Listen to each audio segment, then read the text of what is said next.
Hej med jer. Velkommen til vores femte gang, vi har torsdagspanelet samlet. I dag der er det lidt atypisk. Vi er ikke nede i vores kontor. Vi sender faktisk live fra toiletterne her på Sosu-Nord. Og det gør vi simpelthen fordi, at det vi gerne vil sætte fokus på, det er skyld- og tørretoiletter. Og det er jo noget af det, man kan klassificere som en frihedsteknologi eller en hverdagsteknologi. Men en ting er helt sikkert, det er, at skyld- og tørretoiletter er rigtig, rigtig vigtige.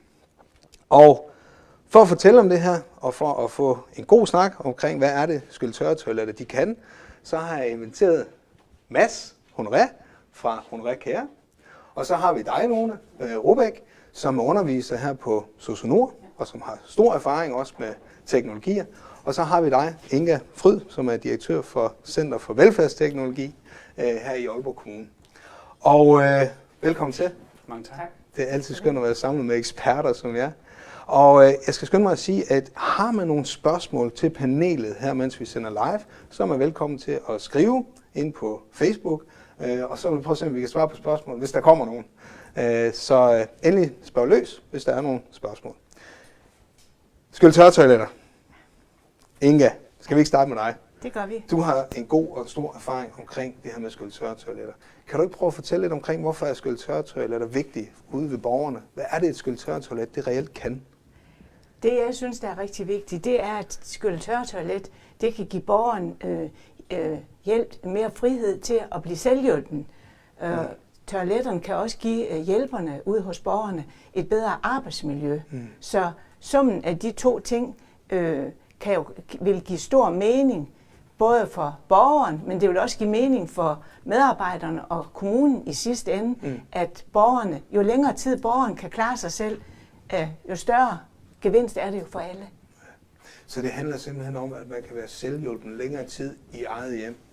Ja, og have et værdigt liv og have et bedre arbejdsmiljø, ikke også? Altså værdighed spiller jo også en rigtig stor rolle, når vi tænker skyld- og tørretoiletter ind. Og hvem vil ikke gerne kunne klare sig selv? Ja. Det tror jeg, de fleste af os gerne vil, ikke også? Ja.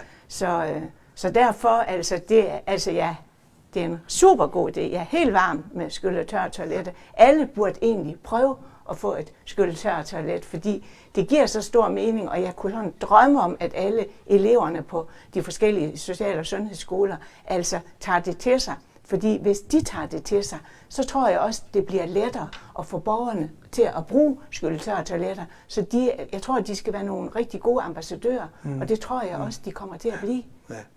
Nu snakker vi jo lidt det her med den her selvhjulpenhed og etikken i det her med et skyld- og tørretoilet. Og den her, der er også noget blufærdighed i det her. Altså, vi står og sender live fra et toilet, ikke? Og der er, det er sådan lidt et ømt emne, ikke? Også for borgerne, når de skal erkende, at de måske har et behov for skyld- og tørretoiletter. Ja. Men hvad er det, når du sådan har været med til at snakke med borgerne og lave nogle undersøgelser, sådan noget, hvad er det for nogle spørgsmål, de har, eller hvad er det for nogle bekymringer, borgeren sidder med, når de skal træffe en beslutning om et skyld- og tørretoilet? Jamen, det er jo naturligvis, og om det virker, eller også om de skal undvære deres hjemmehjælper. Det er sådan nogle bekymringer, kan det være. Det synes, altså det der med, om de skal undvære deres hjemmehjælper, det synes jeg sådan set, de skal se stort på, fordi de får jo hjælp til de ting, de har behov for i forvejen. Men lige ude på toilettet, der tror jeg både, at borgeren og hjemmehjælperen gerne vil have, at man hver især kan klare sig selv omkring de der intime ting, der foregår, når man er på toilet. Ja. Så det synes jeg, den frihed skal man have lov til, synes jeg. Jeg hørte dig sige lidt tidligere, inden vi gik live, det her med frihedsteknologi. Er et skyld- og tørretoilet i din forståelse en frihedsteknologi? Ja, det er helt klart frihedsteknologi. Det er en frihedsteknologi. Helt klart. Skal vi så ikke høre dig, Mads? Fordi du har jo sammen med din familie en virksomhed, Honoré Care, hvor vi blandt andet her i Videnscenter og på Sosu-Nord har investeret i de her toiletter, netop for os at imødekomme det her med, at eleverne skal prøve. Men skal vi ikke prøve at se et skyld- og tørretoilet? Hvad er det, de kan? Jo, det synes jeg. Det er godt. Hvis vi prøver at gå herover, så kan du fortælle lidt, Mads. Hvad er det, vi ser her? Hvad er det, vi har implementeret? Det vi ser her, det er vores bidetsæder Jasmin Care XL, som sidder på et egentlig ganske almindeligt væghængt kumme. Det der er med skyld- og tørre toiletsæder, det er, at de monteres jo egentlig direkte på borgerens eksisterende toilet, så man tager egentlig toiletbrættet af og sætter den her på. Der bliver tilkoblet strøm og vand. Og så det er selve tilsatsen her. Ja. Den her, den sidder der ikke i normalt. Det er en, vi har lagt på, ikke også? Den her, det er en lille demoskærm, så I kan se lige om lidt, hvordan det fungerer. Ja. Så det er egentlig ganske almindeligt toiletbræt, og som du bruger, som du nu skal. Når man sidder på det, så bliver bidetsædet aktivt, og når du så er færdig med at gøre det, du skal, kan du betjene bidetsædet på forskellige måder. Her er der opsat med sådan en ettryksknap, så du kun trykker én gang, og så kører der sådan en vasketørrecyklus.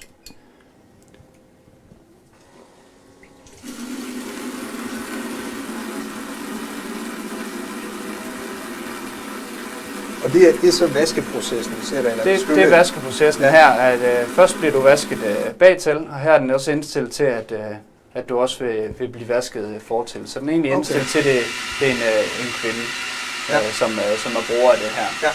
Ja. Når den her proces er færdig, så går der en lufttør i gang, som så tørrer bagtil. Ja. Når den er færdig, så kan man rejse sig, og så har man i princippet klaret toiletbesøget selv. Ja. Så man bruger ikke toiletpapir? Man bruger ikke toiletpapir. Det gør man ikke. Dem, som ofte får det her billede, det er jo personer, som har vanskeligt ved at klare den her proces, som så egentlig også siger, kan blive selvhjulpen ved sådan et produkt her, og klare den intime del selv. Der hænger også den her. Kan du lige fortælle, hvad er det? Jo, altså det her, det er jo standard fjernbetjeningen, som følger med og gør egentlig det samme. Der er vask bagtil, vask fortil, tørring og så 2 autoprogrammer. Hvis det var for besværligt for en ældre person at huske, så er det, man eventuelt kan anvende sådan en ettryksløsning der. Okay. Ja. Så den her, vi har fået monteret her, det er for at simplificere det, for at vores elever ikke kommer til at lave nogle fejljusteringer på den der. Det er for at gøre det nemt for personen, som bruger det. Ja. Også, det kan også være, hvis ægtefællen skal understøtte sin mand eller kone i den her proces. Ja. Så når der er, du går på toilet, så skal du lige huske, du skal bare trykke på den knap der. Så det er en simplificering, ikke også? Ja, også på plejecentre, hvor det er personale, som ofte har en dialog med borgerne omkring toiletbesøg, så er det noget mere simpelt at forholde sig til en enkelt knap end en fjernbetjening med forskellige muligheder. For i princippet, det den skal gøre, det er, at den skal gøre rent bagtil, når den skal tørre. Så der man... Vi snakker også om, der er varme i sædet. Der er varme i sædet, der også. Og det opdagede jeg en dag. Ja. Hvorfor gør man det? Altså, nogen synes jo, det er behageligt at komme på et varmt toiletsæde. Nogen synes måske, det er ubehageligt. Ja, men hvorfor gør man det? Det er jo fordi, man kan. Ja. Og fordi at for nogen synes det er behageligt. Ja. Det er meget forskelligt, hvordan folk tager imod det. Ja. Nogle de synes, det er dejligt beroligende og afslappende, at der er varme, og når man kommer ud om morgenen, at det ikke er iskoldt. Og nogle de tænker, hvem har siddet der før. Så det er meget forskelligt. Men det er komfort. Det er simpelthen komfort, ja. Dengang de var her på Sosonor og monterede de her ting her, fordi vi synes, vores faldt også på KBD, fordi vi synes, det er en rigtig god løsning, fordi det kan monteres. Ja. Jeg var faktisk overrasket over, hvor hurtigt det egentlig gik med at montere det. Det tog ikke mere end en time eller sådan noget for at montere sådan et. Nej. I har monteret rigtig mange ude i de forskellige kommuner. Hvor mange af den her type skulptørtoiletter findes der ude i Danmark? Jeg vil tro, at der findes en 4-5.000 af dem rundt omkring i Danmark. Ja. Og de bliver også solgt faktisk i resten af Norden, resten af Skandinavien og i Holland. Så der findes mange af dem derude, og det vil højst sandsynligt også være et produkt, som mange elever vil støde på ude i private hjem. Også her i Aalborg. Og det synes jeg er rigtig, rigtig vigtigt, fordi de er også implementeret i Aalborg Kommune, ikke også? Ja. Så jeg tænker, det er rigtig, rigtig smart. Nu synes jeg, vi skal prøve at høre, hvad du har at sige, Lone. Fordi som Mads han også så rigtigt siger, de her skulptørtoiletter, de her teknologier, de er jo ude i det danske land.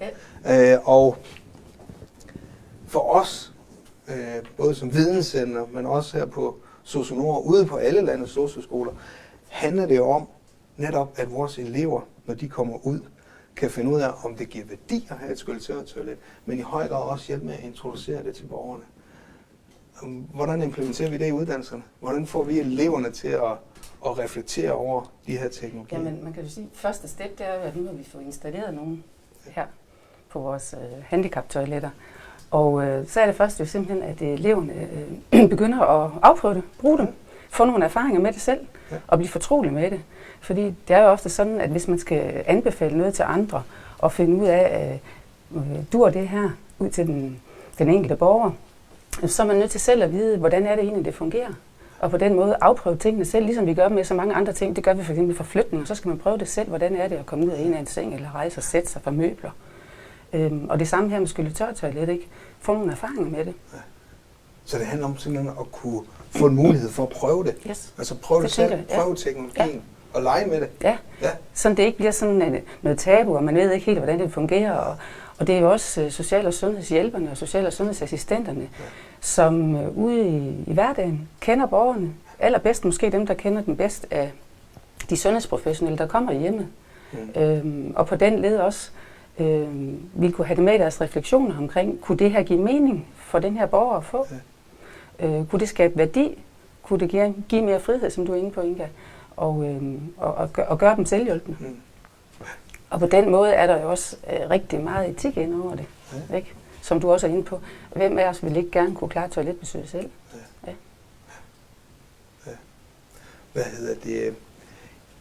Det vi så gør, eller det du har gjort med eleverne i forhold til skøjletørtoilet, hvordan får du det ind i uddannelsen? Hvordan skal vi gøre det? Hvordan får vi...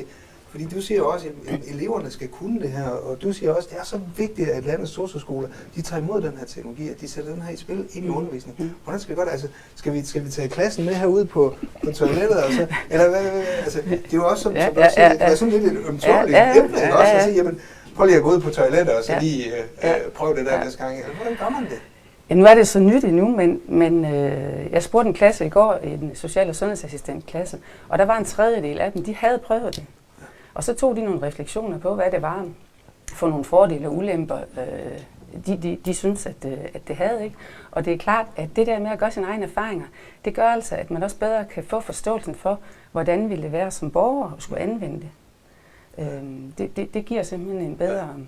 en bedre forståelse. Ja, lige nøjagtigt. Så der var en opfordring til resten af klassen, om også de næste dage, at skulle ud og prøve skøjletørtoilettet. Ikke? Ja. Nå, jeg har da også selv prøvet det. Altså, fordi, for at få en forståelse for, hvad er det, det tror jeg, vi alle sammen har. Og der er også udfordringer med det her, synes jeg. Altså, man skal jo lige sådan...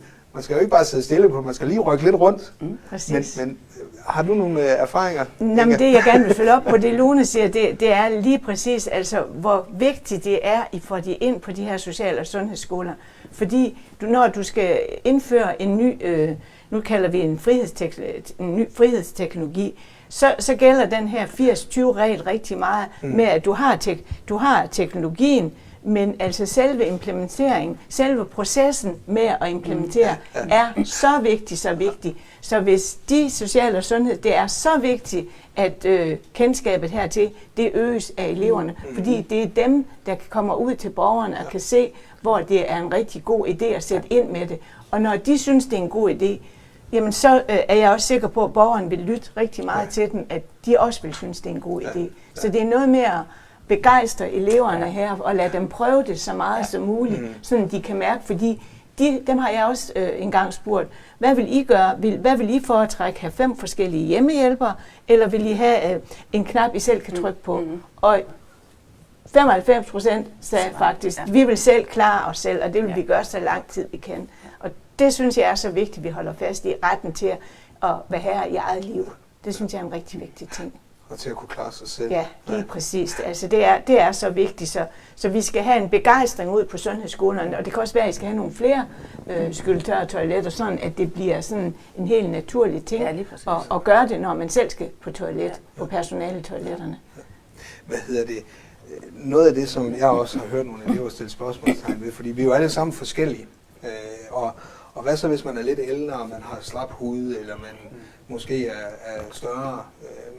Der ved jeg i hvert fald, der har I noget rådgivning eller en vejledning til, blandt der forskellige størrelser. Kan du ikke prøve at fortælle lidt om det? Jo, med alting altså, det er jo, der er forskellige løsninger, og teknologien, den tilbyder jo en ting. Den har nogle muligheder, den har nogle begrænsninger. Ja. Og det er jo der eksperterne og sundhedspersonalet ligesom kommer ind. Hvad er det, den her borger kan, og hvad er det, borgeren ikke kan, og hvad er det, teknologien kan tilbyde her. Det her, det er en mulighed på en løsning med en skyld-tørre-toilet. Der findes også andre modeller, som kan være beregnet til lidt større mennesker, som kan klare den opgave. Ja. Så det er meget at kende, hvad er det for en udfordring, den person har, og så ligesom få lavet en løsning, som afhjælper det. Men du snakker om det her med, hvordan man sætter sig ned på toilettet. Ja. Det er jo heller ikke helt uvæsentligt. Nej, det er det. Altså man skal ligesom sætte sig ordentligt, sådan at vaskeprocessen kan komme til. Altså det er meget, meget vigtigt, når man bruger sådan et skyld-tørre-toilet, at man sidder korrekt. Ja. Det duer ikke, hvis man har en vane, at man læner sig rigtig meget tilbage, fordi så vil man naturligvis også, ballerne vil lukke sammen, og så kan den her vandstråle ligesom ikke komme ind. Ja. Så man skal læne sig en anelse forover, og så arbejde med produktet, så der du... altså man bliver rykke lidt rundt, hvis man kan. Ja, lidt frem og tilbage i overkroppen, så det er, at du bliver ramt de steder, du skal, ikke? Og det altid med alting og med nye ting, så er der en tilvænningsperiode, og man skal lige vende sig og bruge det. Jeg ved, I laver meget opfølgning. Altså I går jo meget op i det her, der findes jo mange tillægsprodukter til toilettet, det kan være et løfte, som I også fokuserer på, netop for at, som du selv sagde, levere den rigtige løsning til borgeren. Det er jo ikke en løsning fits all, det er individuelt. Når I har leveret det her, så laver I en opfølgning ude ved borgeren. Hvordan plejer den tilbagemelding at være? Vi laver ikke en opfølgning sted ude ved borgeren. Altså vi plejer med jævn mellemrum at lave en opringning ud til borgeren, når der er gået cirka en måneds tid, og man lærer at vende sig til det. Og den tilbagemelding er 9 ud af 10 gange rigtig, rigtig positiv. Okay. Og de gange den ikke er positiv, så har vi jo kan vi gå tilbage og tage fat i den sagsbehandlende terapeut og sige, at der måske er en udfordring her, vi skal kigge på, er der noget, vi kan gøre, eller er det her ikke et løsning for borgeren. Men i en rigtig, altså i 9 ud af 10 tilfælde er folk rigtig, rigtig glade for det, og mange siger, at de ønsker, de havde kendt til det og fået det for 10 år siden. Det er faktisk ikke en ukendt ting til at sige. Jamen, det er jo fantastisk. Ja. Så hvis vi skal lige summere op. Inga, Center for Velfærdsteknologi, I synes det her det er en mega god løsning. Og I kan mærke det ude ved borgerne igennem kommunerne, som I jo sidder rigtig, rigtig tæt på, at de her skyld-tørre-toiletter, de giver altså en livskvalitet. Det gør de. De giver noget frihed, og de gør sådan, at borgeren kan blive længere tid i eget hjem. I har nogle rigtig gode tilbagemeldinger på jeres produkter, og kunderne er tilfredse. I kan også mærke, at det her det er nogle rigtig vigtige teknologier. Og Lone, vi er glade for, at vi har fået nogen til rådighed her på SOSU-Nord, sådan at vi kan sætte det i spil over for vores elever. Fordi vi skal selvfølgelig lytte til, hvad er det praksis siger. Vi skal lytte til, at de her ting, de skal ud og leve. Og det har vi selvfølgelig et ansvar for, som dem, der skal uddanne fremtidens velfærdsmedarbejdere. Helt sikkert. Nogle slutkommentarer? Jeg tænker bare, kom i gang, det kan kun gå for langsomt. Det er så godt. Det vil jeg gerne støtte op om. Det vil du også støtte op om, ja, det er så godt. Så tænker jeg egentlig, at vi lukker ned for vores torsdagspanel her fra toilettet på SOSU-Nord. Lidt atypisk sted at sende fra, men ikke desto mindre, så har vi understreget vigtigheden af, at vi kan italesætte de her ting, vi kan snakke omkring de her ting, og vi kan få det implementeret i vores uddannelse. Så tusind tak, fordi I kom i dag. Og den 2. maj, der lukker vi op for torsdagspanelet igen. Der skal vi snakke vendlet, vendingsteknologier, og jeg håber, I vil se med, for det bliver også et rigtig spændende panel. Tak for i dag.